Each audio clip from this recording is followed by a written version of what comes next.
Hello guys, welcome to Enlightenment Educators. This channel is inactive. Actually ये 1 साल से inactive था, but now I have decided कि इस पे lecture लेना start किया जाए और I am come up with the best of my content and knowledge ताकि आपको एग्ज़ाम क्रैक करने में हेल्प हो। ये जो करंट अफेयर्स वीडियो लाई हूँ मैं, ये सिर्फ टॉप 5 करंट अफेयर्स हैं जून मंथ के। This is just a intro video. This video is helpful for the upcoming CAPF of 2023 क्योंकि उसमें 1 ईयर का आता है, तो yes it can be helpful for that. और UPSC CSC के लिए भी इम्पॉर्टेंट है और CDS के लिए भी इम्पॉर्टेंट है, but for NDA exam, specially for the NDA exam, इसके लिए 6 मंथ के करंट अफेयर्स इनफ होते हैं। तो नेक्स्ट मेरी जो वीडियो है वो सितंबर या अक्टूबर के करंट अफेयर्स को कवर करेगी। मोस्टली सितंबर के जो करंट अफेयर्स हैं उनको कवर करेगी for the NDA exams. Okay, so let's start our video. इसमें मैं सिर्फ टॉप 5 जून मंथ के करंट अफेयर्स को डिस्कस करूँगी बिकॉज आई थिंक कि इट्स जस्ट इंट्रो, सो बस टॉप 5 लेते हैं, but this top 5 can be converted into top 50 and 500। बस आपका सपोर्ट चाहिए इस वीडियो को। जितना आप सपोर्ट करोगे, लाइक करोगे, शेयर करोगे, आई विल प्रॉमिस कि इस टॉप 5 करंट अफेयर्स को कब टॉप 500 में बदल देंगे, you don't know. Okay, so please like and subscribe our channel. Motivate होता है तो वीडियो और मेहनत करने में भी बहुत अच्छा लगता है ना। तो टॉप 1 न्यूज़ है जून मंथ की, क्या है कि अग्नि 4 मिसाइल बहुत ज़्यादा न्यूज़ में थी जून में। ये अग्नि 4 मिसाइल लॉन्च किया गया, सक्सेसफुली ट्राई किया गया। और इसको कहाँ से लॉन्च किया गया? इसको APJ अब्दुल कलाम आइलैंड उड़ीसा से जो है लॉन्च किया गया है। और ये न्यूक्लियर कैपेबल है। न्यूक्लियर कैपेबल का मतलब कि ये न्यूक्लियर मिसाइल्स को होल्ड करने वाली है और very special for the defense exams, especially for NDA and CDS और ये बैलिस्टिक मिसाइल है। ये बहुत इम्पोर्टेंट है कि ये बैलिस्टिक मिसाइल है। बैलिस्टिक 2 तरीके की मिसाइल्स होती हैं, ballistic missiles and cruise missile. ये बैलिस्टिक मिसाइल का रेंज है। बैलिस्टिक मिसाइल हिट करती है प्रोजेक्टाइल मोशन के थ्रू। ओके, प्रोजेक्टाइल मोशन के थ्रू हिट करती है, तो ये बहुत अच्छे से याद रखना है। देखिए ये जो कॉन्सेप्चुअल क्वेश्चन होते हैं, लाइक बैलिस्टिक, क्रूज मिसाइल किस तरीके की होती हैं और फिर कितने कितने रेंजेस में होती हैं, ठीक है, ये सब जो कॉन्सेप्चुअल क्वेश्चन हैं ये भी मैं कवर करूँगी। और अगर आपको ऐसे और वीडियोस चाहिए लाइक कॉन्सेप्चुअल क्वेश्चन पे चाहिए स्पेशली, तो do let me know in the comment section. I will definitely going to make my next video on this type of conceptual question. Okay, let's continue.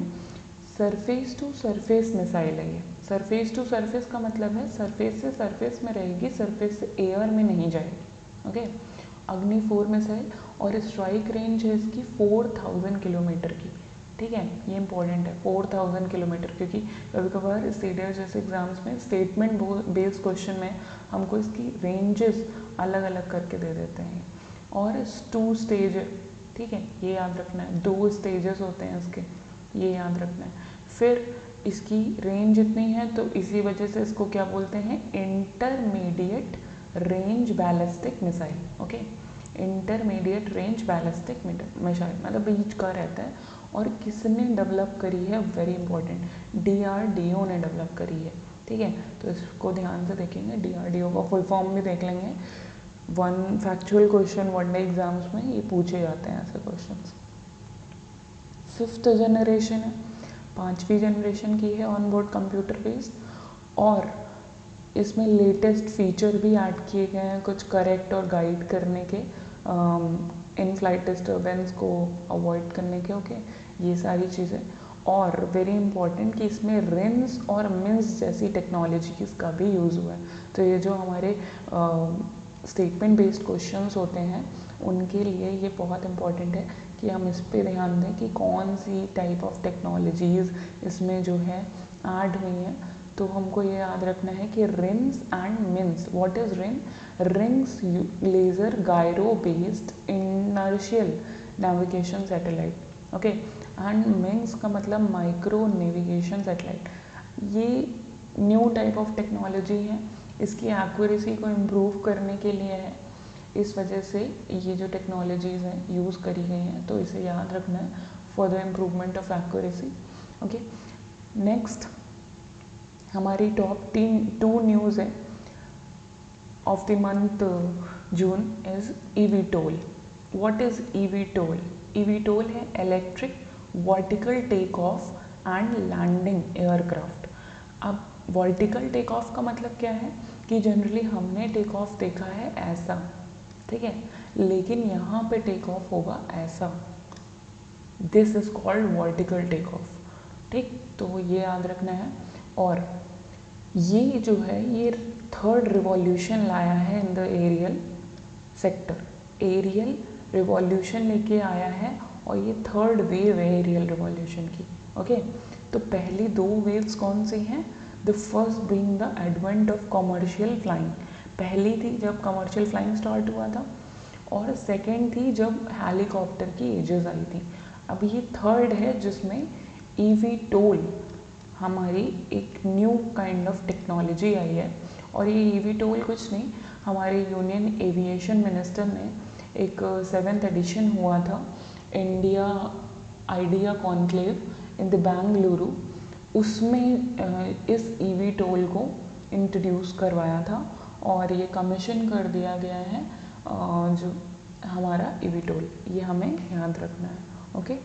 Next ये आप देख सकते हैं यहाँ पे इमेजेस भी मैंने लगाई हैं कि ये कैसा दिखता है और कैसे वर्क करता है। इसके सारे पार्ट्स को मेंशन किया है for the very defence exams and for SSB too this is helpful. ऐसे जो हमारे SSB में क्वेश्चंस आते हैं उनके लिए भी ये हेल्पफुल है, ओके। नेक्स्ट इसी में बैटरीज़ का यूज़ किया गया है, लिथियम बैटरीज़ का, नैनो डायमंड बैटरीज़ का। वैसे इस वक्त लिथियम आयन बैटरीज़ बहुत न्यूज़ में रहती हैं, तो इसको भी बहुत ध्यान से पढ़िएगा। और ये कुछ हेल्प करेगा हमारी इंडस्ट्रीज़ को हाइड्रोजन सेल्स में, ओके। तो ये जो हाइड्रोजन सेल्स हैं ये हाइब्रिड टेक्नोलॉजीज़ भी इसमें यूज़ होंगी। Hydrogen cells is good for the environment, ठीक है। ये सस्टेनेबल डेवलपमेंट के लिए हमें हेल्प करती हैं। और इसी के साथ सस्टेनेबल डेवलपमेंट गोल्स को भी याद रखिएगा, जो UN के 14 गोल्स हैं सस्टेनेबल डेवलपमेंट, इतने टिप पे रखिए, okay.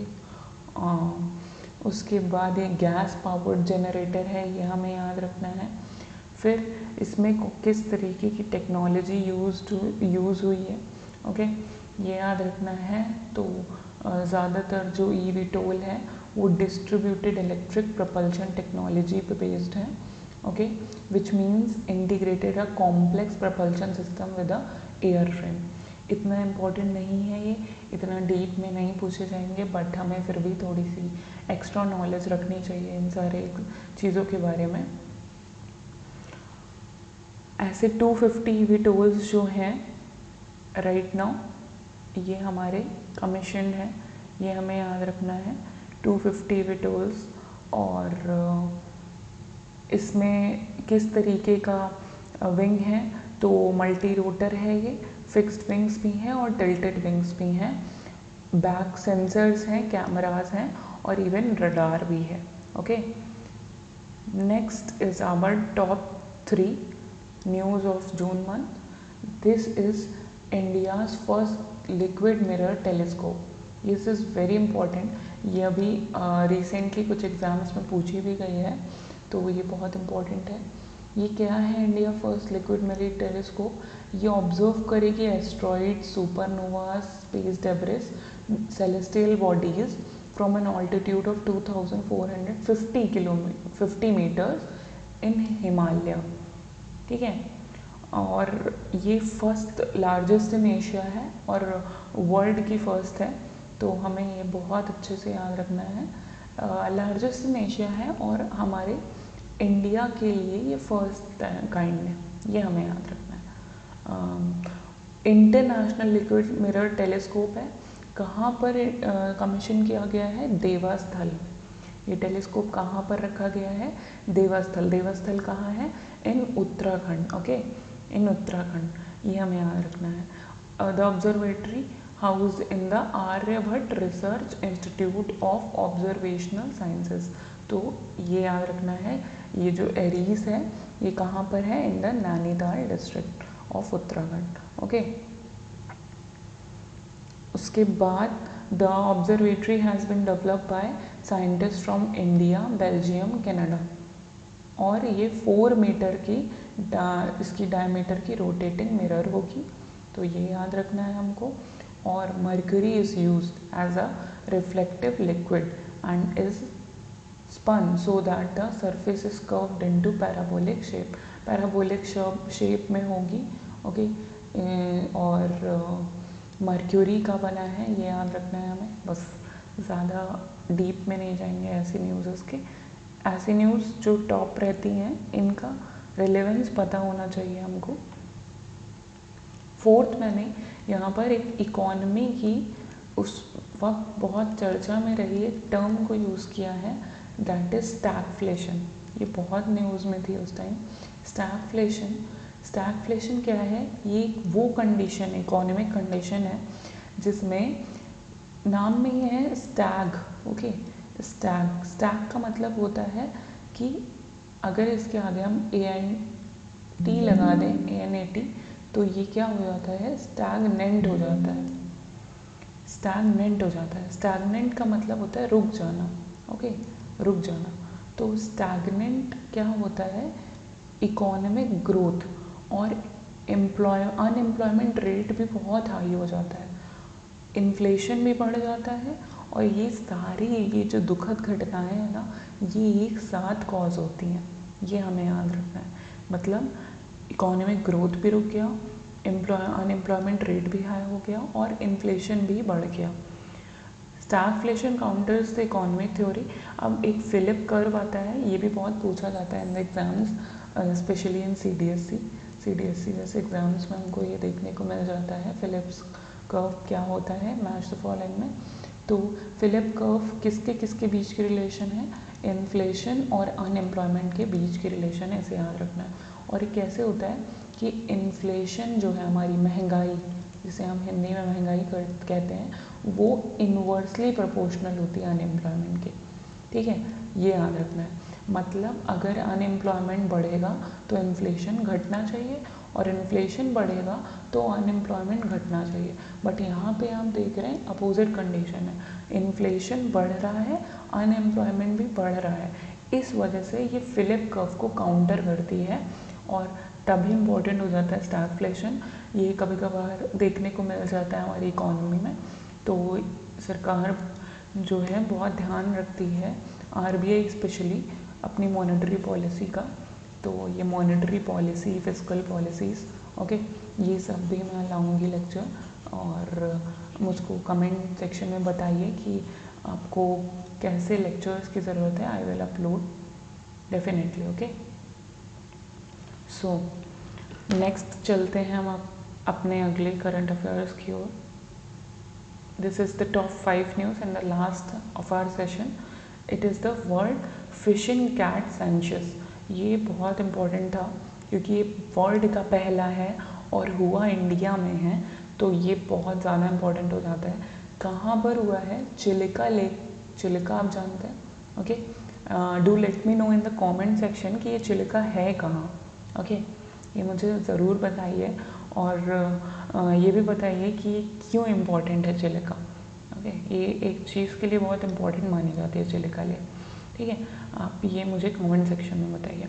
The Chilika lake Asia's largest brackish water lagoon. याद रखना है, एशिया की लार्जेस्ट ब्रैकिश वाटर लगून है। देखिए, मैंने इसका स्पेशलिटी बता दी आपको कि एशिया की लार्जेस्ट ब्रैकिश वाटर लगून है, और इसमें 176 फिशिंग कैट्स बची हैं। फिशिंग कैट्स कुछ ऐसी दिखती हैं हमें, ठीक है। ये फिशिंग कैट नाम इसलिए है बिकॉज ये डाइव करती हैं in the water to catch fish, ठीक है, टू कैच फिशेस। और ये पूरा डाइव कर सकती हैं, ये गुड स्विमर्स होती हैं, बढ़िया स्विम कर लेती हैं इनसाइड द वाटर। तो ये भी हमें याद रखना है कि ये फिशिंग कैट्स गुड स्विमर्स होती हैं। और 176 फिशिंग कैट्स बची हैं according to census done by the Chilika development authority. किसके साथ कोलैब करके? TFCP, that is the fishing cat project. Okay, बहुत फेमस हुआ था ये। और वेरी इंपॉर्टेंट, इसे मैंने इसीलिए ग्रीन में किया है कि ये हमें ज़रूर पता होना चाहिए कि IUCN रेड लिस्ट में ये किस कैटेगरी में आती है, ठीक है। ऐसे एग्ज़ाम्स में पूछ लिया जाता है कि ये इंडेंजर्ड है, सबसे पहली बात तो इम्पॉर्टेंट हो जाती है कि ये हमारी इंडेंजर्ड कैटेगरी से बिलोंग करती है। फिर अपेंडिक्स 2 में आती है साइट्स के, और वाइल्ड लाइफ प्रोटेक्शन एक्ट के शेड्यूल 1 में आती है। ये वाइल्ड लाइफ प्रोटेक्शन एक्ट 1972 में आया था, ये भी याद रखना है। और शेड्यूल 1 में आती है, तो शेड्यूल 1 वाली जो स्पेशीज़ होती हैं ना, वो बहुत इम्पॉर्टेंट है। लाइक हमारी कैट फैमिली, ये जो हमारी कैट फैमिली होती है, ये पूरी शेड्यूल 1 से ही बिलोंग करती है। तो ये हमें बहुत अच्छे से याद रखना चाहिए।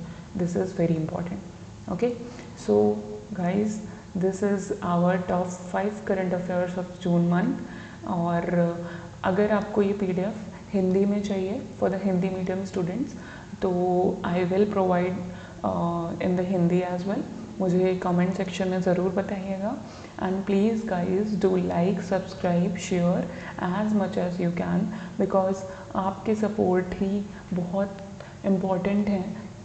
इस वीडियो की रेलेवेंसी तभी प्रूव होगी when you all guys are support, ठीक है, when you guys support us.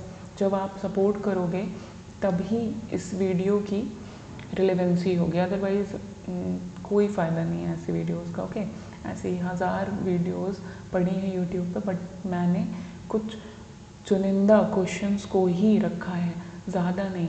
Okay, तो हम लोग ज़्यादा वेस्ट नहीं करेंगे टाइम, और बस इतना ही कहूँगी कि thank you and do like, subscribe and share. Thank you very much and जय हिंद।